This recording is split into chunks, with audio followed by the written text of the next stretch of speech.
Trunk Design Challenge is the culmination of a 6-week unit of study titled Nature of Science and Engineering. It sets the stage for a year of learning to solve problems just like real engineers. During the unit, the students examine the differences between scientists and engineers, the engineering design process, and the qualities of effective teams. The series of lessons in this video challenge the students to work collaboratively and creatively to solve a real engineering problem. Background knowledge is developed throughout the unit to give all students an entry point and some level of success with the challenge. Today we are going to talk about how engineers help animals.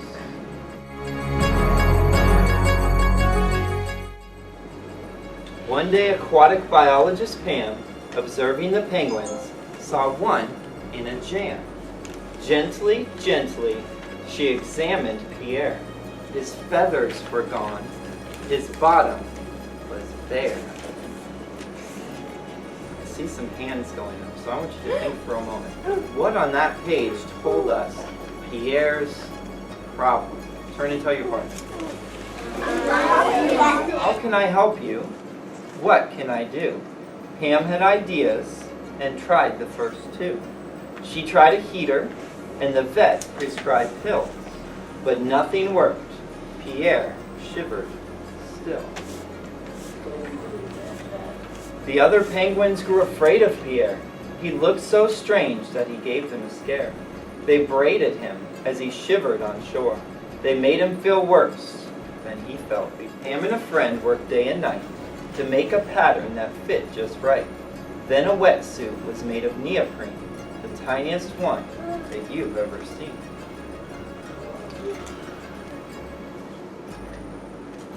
Stop there for right now, and I want you to think about it in your head. How did Pam plan a solution to help Pierre, and how did she actually design a solution to help Pierre? Turn and talk to your partner. Just notice Pierre's problem, and she says, "How can I help you? What can I do?" That's the first thing we do in the plan. Is there evidence that it works? That he saw that Pierre was not a man, and he saw that Pierre had swimming. So Pierre went in the water.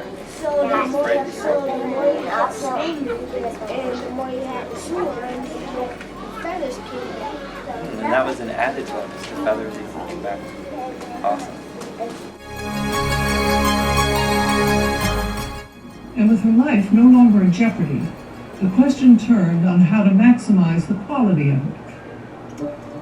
This is where Kevin Carroll entered the picture. As vice president of Hanger Prosthetics, he had been helping people with a range of debilitating injuries for years. But late in 2006, Carroll and his team began formulating a groundbreaking idea: to design a prosthetic dolphin tail for winter. And each team, a part of the Jamerson design process. So for example, if you're a yellow team, it will be design. And if you are a green team, it will be share. And you're going to go ahead and look through the text here on the computer and see if you can find out what they did to design this. Then we'll come all back together and share. They had to redesign the tail many times. Why did you guys decide that group, the yellow group, that they had to redesign the tail many times? Someone from the yellow group. Why did they have to design it so many times? Because they tried, but they had to keep trying. So they got down to the check and it didn't work, is that what you're saying? And then they had to go back and do it again? That happens a lot, doesn't it? I think it's important to share. Go ahead, Nelson.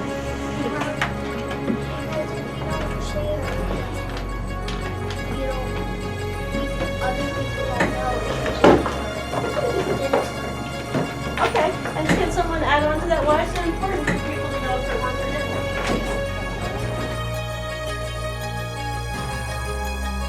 One of the machines that the farmer used to take care of the crops and the harvester is a big machine that pulls up the wheat or the corn or the whatever they're picking, and he got stuck underneath of it, which took off his back legs. So they engineered they engineered legs, prosthetic legs, so that he can walk. To talk with your team. What kind of designs or what would you need to do to help Buttercup the duck be able to walk? You could use a leg made of metal and plastic. So the metal part is attached to the leg. And the plastic part is going to be able to move like the other ones so that he can move his feet and swim in the water. So we're going to watch the video and see how this scientist helped solve the problem. Was born with an inverted foot, a birth defect so painful, his foot had to be amputated. Buttercup's unique, it's worth doing. It's worth doing to help him out. The 3D copy is made from hard plastic, so in order to get a silicone foot Buttercup can wear around, his owner, Gary, used a molding kit to come up with a softer version. He began the molding process on Saturday night, and it will have to sit for 16 hours. When it's finished, the prosthetic foot will slip on and off just like a boot. I think we should use string to hold the elephant's trunk high in the air.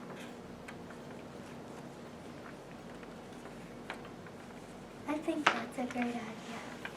What do you think? I think toilet paper roll is a good idea for the trunk. I think the bubble wrap is good for the toilet paper so we can, so the elephant can breathe through it. It is at 59. That means it's shorter. No, you have to catch someone who gets it's not 59. 59 is right here. Oh, it's fucking 40. It's right here. Too tall. Change. Wait. Let's check it. That's too short for a child.